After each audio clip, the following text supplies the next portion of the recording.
Assalamualaikum warahmatullahi wabarakatuh. Bagaimana kabarnya teman-teman semua, para sahabat, para rekan-rekan dan adik-adik semua yang oke punya. Nah, kita nih sekarang nih saya mau ngejelasin mengenai pelajaran apa ya kira-kira? Ada yang tahu nggak?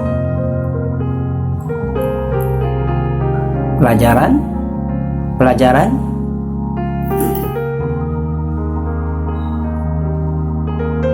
administrasi pajak.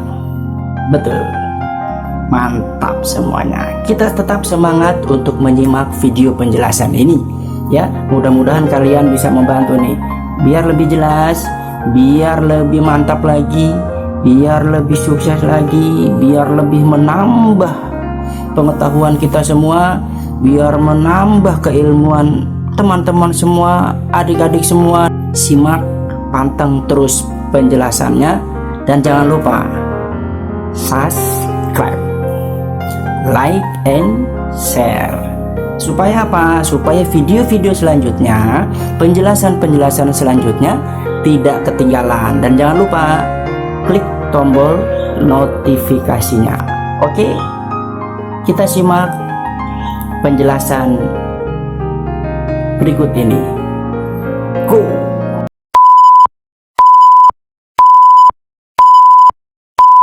Pada bab 1 ini kita akan mempelajari subbab-subbab yang lainnya, mengenai yang pertama adalah pajak dan pungutan lainnya. Nah, yang kedua yang akan kita bahas adalah hukum dan peraturan pajak.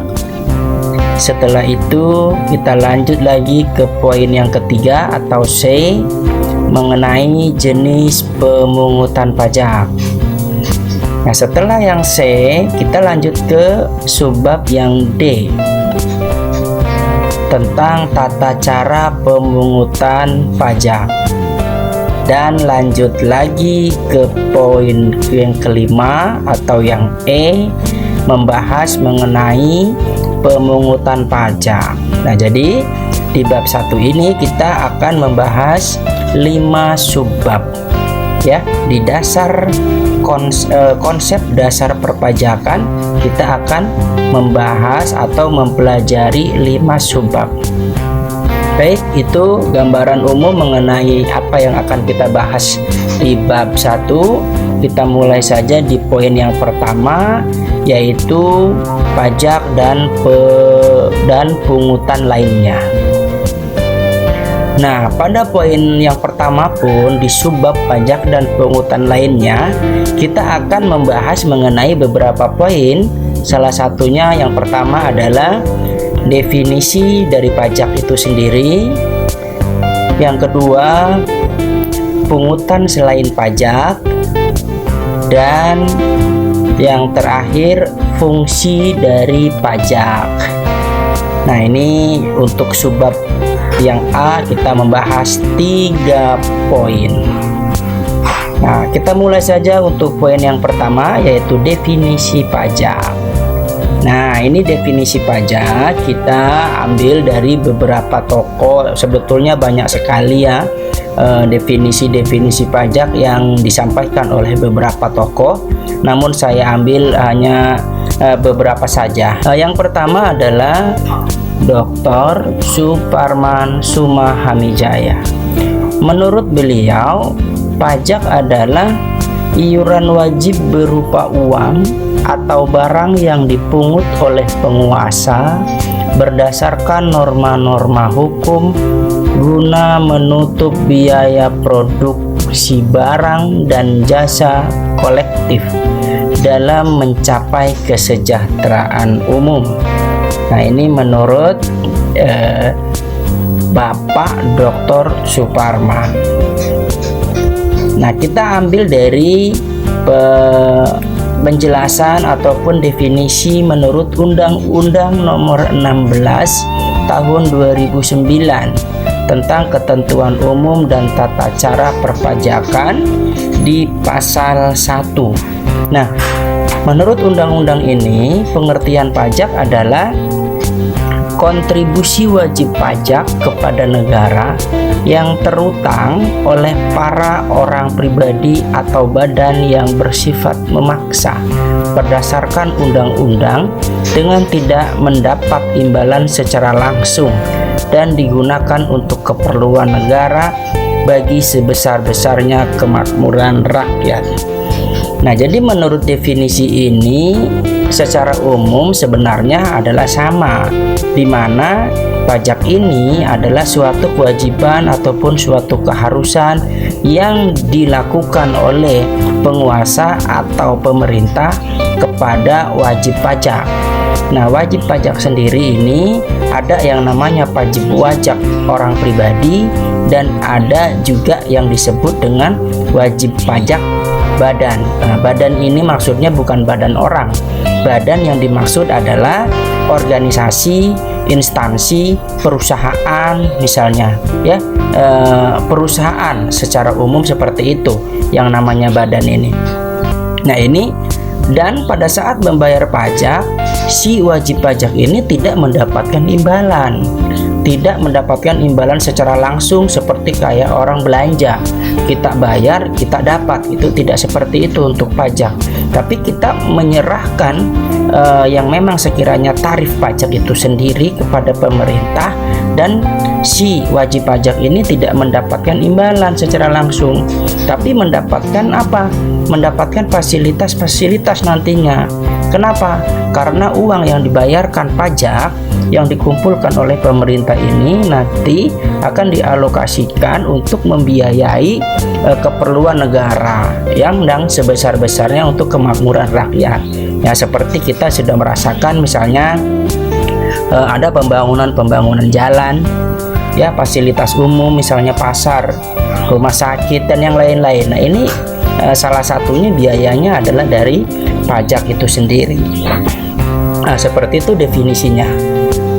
Nah, kita lanjut ke karakter pajak.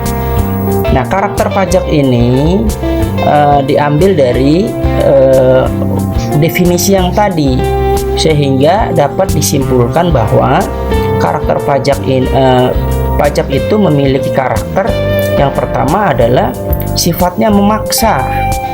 Ya, sifatnya memaksa berdasarkan undang-undang. Kenapa? Ya karena memang sudah ditentukan, ya sudah ditentukan kepada wajib pajak harus, ya, kalau tidak maka akan kena denda.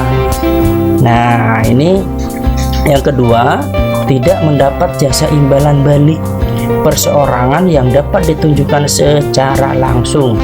Yang tadi ya udah saya jelaskan di definisinya, bahwa memang wajib pajak itu tidak mendapatkan timbal balik ataupun seperti balas jasa dari apa yang dibayarkan dari pajak itu sendiri. Yang ketiga, karakter pajak ini adalah pemungutan pajak diperuntukkan bagi keperluan pembiayaan umum pemerintah dalam rangka menjalankan fungsi pemerintahan baik rutin maupun pembangunan. Nah, ya, jadi tadi juga udah saya jelaskan bahwa di definisi memang uang yang dikumpulkan dari pajak itu untuk menjalankan fungsi pemerintahan dan untuk pembangunan, ya, seperti gedung sekolah, rumah sakit, jalanan, penerangan, dan yang lain-lain masih banyak sekali. Ini fasilitas-fasilitas yang memang dibiayai dari pajak. Yang keempat, pajak dapat dipaksakan dan dikenakan sanksi bagi wajib pajak yang tidak memenuhi kewajiban perpajakan. Itu siapapun orangnya, ya, wajib pajak individu maupun badan akan dikenakan sanksi jika wajib pajak tersebut tidak melunasi atau tidak membayarkan tarif yang sudah dibebankan kepada wajib pajak tersebut. Dipaksakan. Kenapa? Karena pajak ini mengikuti berdasarkan hukum dan perundang-undangan, jadi kuat sekali dasarnya. Yang kelima,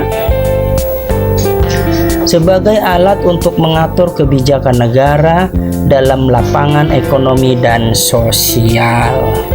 Nah, ini kenapa bisa dibilang begitu? Karena dari pajak itu juga kita sudah tahu semua ya, kalau pajak itu ada tarif. Nah, dari tarif inilah negara bisa mengatur ekonomi dan sosial. Apa dampaknya? Dengan adanya tarif tentu akan mempengaruhi harga dari objek pajak, dari harga barang. Nanti kalau pajaknya tinggi pasti harganya mahal. Nah, dari situ akan terkontrol ekonominya, yang kaya, yang miskin gitu ya. Terus jumlah barang yang ada di Indonesia, jumlah barang yang keluar. Nah, ini ekspor impor pun akan terkendali dengan menggunakan tarif. Nah, mengenai tarif-tarifnya nanti akan kita bahas di materi yang selanjutnya. Ya, kita akan untuk saat ini kita fokus di karakter pajak dulu. Nah, yang kedua, pungutan selain pajak. Maksudnya sudah ada pajak yang diambil oleh pemerintah kepada wajib pajak kok masih ada gitu ya. Nah, ini karena memang sumber-sumber pendapatan negara itu ya salah satunya pajak, dan selain pajak pun ada. Apa saja sih pungutan yang selain pajak itu? Yang pertama adalah bea materai. Bea materai ini adalah pungutan yang dikenakan atas dokumen dengan menggunakan benda materai. Ya, kalau kita perjanjian nih, bikin dokumen, kita harus ada materai 10.000 misalnya, seperti itu. Kenapa materai ini masuknya dalam pemerintah? Karena yang mengeluarkan atau yang mencetak dan yang membuat materai ini bukan pihak swasta, bukan perusahaan-perusahaan PT-PT yang ada di sini, tapi memang materai itu adalah buatan negara yang memang tujuannya sebetulnya penarikan pemasukan dari luar selain pajak itu sendiri. Nah, yang kedua adalah bea masuk dan bea keluar. Nah, bea masuk dan bea keluar ini sebetulnya adalah pungutan negara yang dilakukan oleh Direktorat Jenderal Bea dan Cukai berdasarkan undang-undang yang berlaku. Ya, nah di sini ada dua kata, bea dan bea masuk dan bea keluar.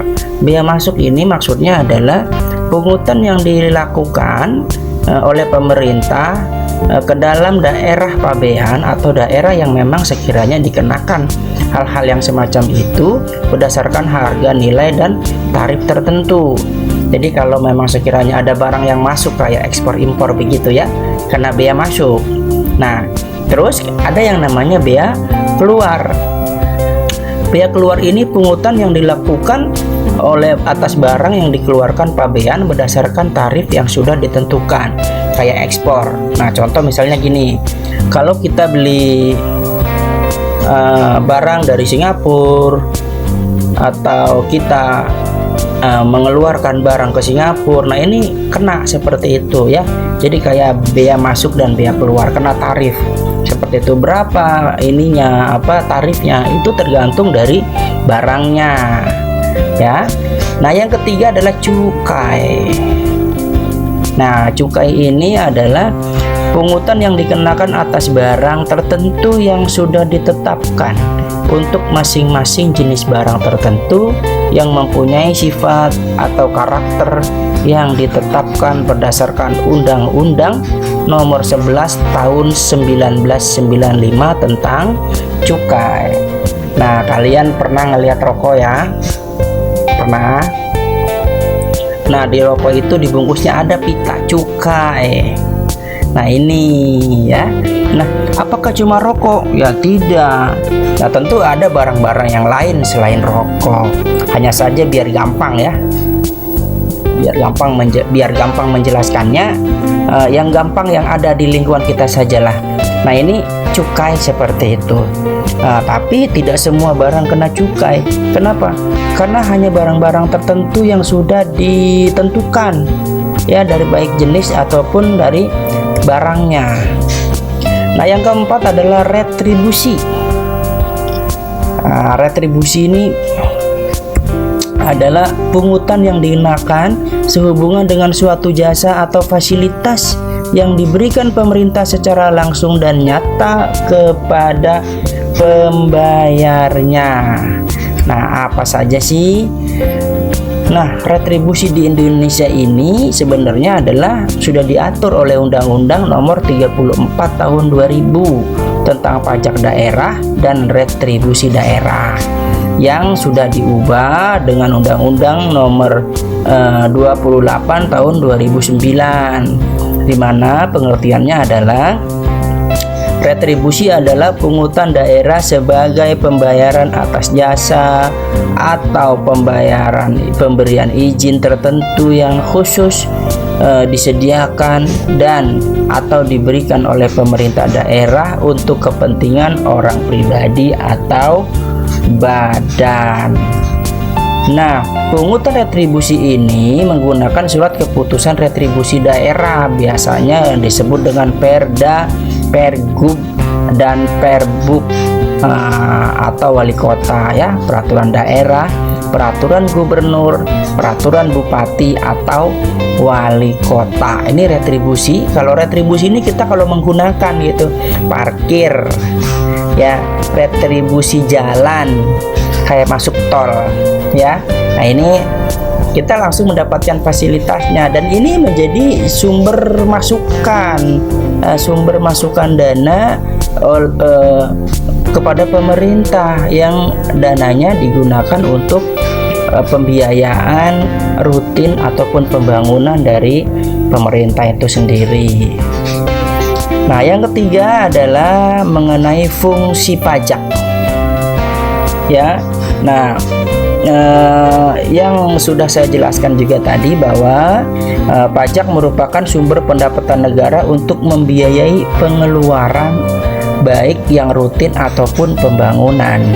Nah, tentu di sini pajak ini juga, nah, lebih detailnya fungsi-fungsinya itu loh, fungsi-fungsi yang memang sekiranya digunakan untuk pembiayaan itu, maka kita bahas fungsinya pajak itu.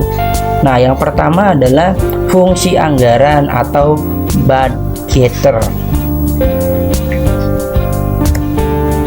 Yang kedua, yang B, fungsi mengatur atau reguler. Nah, ya, lanjut ke yang ketiga atau C, fungsi pemerataan pendapatan atau redistribution. Yang keempat atau D, fungsinya legalitas pemerintah atau representation. Dan yang terakhir, yang kelima adalah fungsi stabilitas. Nah, seperti apa sih semuanya fungsi-fungsi yang disebutkan tadi? Kita bahas satu persatu apa maknanya atau pengertiannya dari fungsi-fungsi tersebut. Oke, kita lanjut ya. Yang pertama, kita dimulai dari fungsi anggaran atau budgeter. Nah, fungsi anggaran atau budgeter adalah sebagai sumber keuangan negara yang diperuntukkan bagi pembiayaan pengeluaran pemerintah, baik pengeluaran rutin maupun pengeluaran pembangunan, ya, seperti sarana dan prasarana ekonomi, sosial dan budaya, ya. Nah, apabila masih terdapat sisa-sisa dana, ya. Nah, ini pengeluarannya, contohnya nih pengeluaran pemerintah rutin dan pengeluaran pembangunan. Nah, ini dikeluarkan untuk membiayai itu dananya dari pajak tadi. Nah, pajak tadi disimpan menjadi dana APBN atau anggaran pendapatan belanja negara. Seperti itu, ya. Jadi sumber penghasilan dari pemerintah yang bersumber dari pajak, retribusi, dan masih banyak sumber-sumbernya. Nanti disimpan dalam APBN untuk membiayai pengeluaran rutin dan pengeluaran pembangunan. Seperti itu ya. Nah, yang kedua adalah fungsi mengatur atau regulator, yaitu sebagai alat untuk mengatur kebijakan tertentu di bidang politik, ekonomi, sosial, budaya, pertahanan, dan keamanan. Wah, ini seperti apa contohnya? Ini proteksi terhadap produk dalam negeri dengan dikenakan PPN terhadap barang impor. Dari definisi yang sudah saya jelaskan juga sudah menyinggung mengenai karakternya ya, dari karakter yang saya jelaskan tadi, bahwa memang untuk melindungi dari tarif ya. Nah, dengan tarif itu maka Indonesia melindungi produk-produk dalam negeri, PPN, pajak pertambahan nilai. Nah, boleh impor, boleh, tapi pajaknya ditinggiin. Tarifnya misalnya 20%, 15%, seperti itu. Nah, dengan demikian otomatis harga barang impor lebih mahal. Dengan demikian akan daya belinya akan dipengaruhi. Yang namanya barang mahal kan ya, tentu sedikit yang berminat, terkecuali memang barang itu diperlukan banget, barulah laku yang bagus gitu ya. Nah, yang kedua adalah sebagai sarana pendorong ekspor dengan mengenakan pajak 0% untuk ekspor barang. Ya, kita kalau mau ekspor nih, kalau nggak ada pajak, wah buruan dong ekspor yang banyak ya. Nah, ini yang kedua. Yang ketiga adalah menekan konsumsi minuman keras dengan mengenakan tarif pajak yang tinggi. Nah, seperti itu. Jadi kalau ada minuman keras tuh pajaknya tinggi, makanya minuman keras itu harganya mahal ya. Nah, ini sebagai mengatur supaya tidak semuanya pada minum minuman keras, tempatnya juga diatur, tarifnya diatur. Nah, seperti itu. Nah, yang keempat adalah mengurangi konsumsi terhadap barang mewah dengan mengenakan PPNBM, pajak pertambahan nilai barang mewah ya. Jadi pajak penjualan terhadap barang mewah. Nanti kalau kita beli barang yang harganya mewah, yang barangnya mewah, harganya tentu lebih tinggi. Kayak mobil-mobil Eropa, kendaraan Eropa itu lebih tinggi karena barang mewah termasuk ya. Sehingga dengan demikian tidak semua orang mengkonsumsi barang-barang mewah ya, supaya teratur. Kalau semuanya pada pakai barang mewah, harganya mahal seperti itu, nanti produk negara ataupun produk dalam negeri akan berkurang tingkat kelakuannya. Ini yang dimaksud dengan fungsi mengatur. Nah, yang ketiga adalah fungsi pemerataan pendapatan atau redistribution. Nah, fungsi pemerataan di sini maksudnya adalah hasil pungutan pajak akan dikembalikan kepada masyarakat dalam bentuk penyediaan fasilitas publik di seluruh wilayah negara. Negaranya negara Indonesia. Nah, udah dibahas ya itu ya. Nah, kita lanjut saja lah ke yang keempat atau yang D. Fungsinya adalah fungsi legalitas pemerintah. Seperti apa itu? Yaitu pengenaan pajak tidak diputuskan secara sepihak oleh penguasa, tetapi merupakan kesepakatan bersama dengan rakyat melalui perwakilan parlemen. Nah, ini maksudnya. Jadi legalitas ini kan resmi ya, tidak mentang-mentang pejabat main putus-putus tentukan, tidak seperti itu. Tentu akan melalui proses-proses dan tahap-tahap yang panjang, seperti pengajuan terus dibahas kembali rapat-rapat dan baru diputuskan mengenai barang apa saja dan bagaimana caranya dan tarifnya, itu dibahas dalam parlemen. Lanjut ke yang kelima atau yang E. Fungsi pajak adalah fungsi stabilitas. Nah, pemerintah memiliki dana untuk menjalankan kebijakan yang berhubungan dengan stabilitas harga sebaiknya, sehingga inflasi dapat dikendalikan dengan cara mengatur peredaran uang, pemungutan pajak, dan penggunaan pajak. Nah, ini stabilitas ini artinya supaya jangan kacau uang-uang yang ada di Indonesia yang akan menyebabkan nantinya inflasi ataupun deflasi. Ya, contohnya misalnya pemerintah mengatur peredaran uang di masyarakat, mengut pajak dan menggunakan pajak ini adalah salah satu cara pemerintah untuk stabilitas perekonomian tetap terjaga supaya jangan sampai inflasi. Ya, kalau inflasi, Masya Allah itu seolah-olah harga barang pada naik. Ya, misalnya bensin yang sekarang misalnya 7.600 Pertalite 7.650, kalau inflasi itu bisa nyampe 20 sampai sekian. Pokoknya harganya seolah-olah naik. Apakah cuma itu? Secara umum hampir semua barang akan mengalami kenaikan. Padahal sebetulnya tidak naik. Tapi kenapa jadi naik? Seolah-olah naik, padahal tidak. Kenapa jadi naik? Nilai rupiah yang turun dibanding dengan nilai mata uang dolar. Seperti itu. Inflasilah jadinya, yang akhirnya semua barang secara umum seolah-olah naik. Nah, maka dengan pajak ini bisa diatur supaya tidak terjadi inflasi. Regulasi peredaran uang jadi teratur. Nah, bagaimana penjelasannya?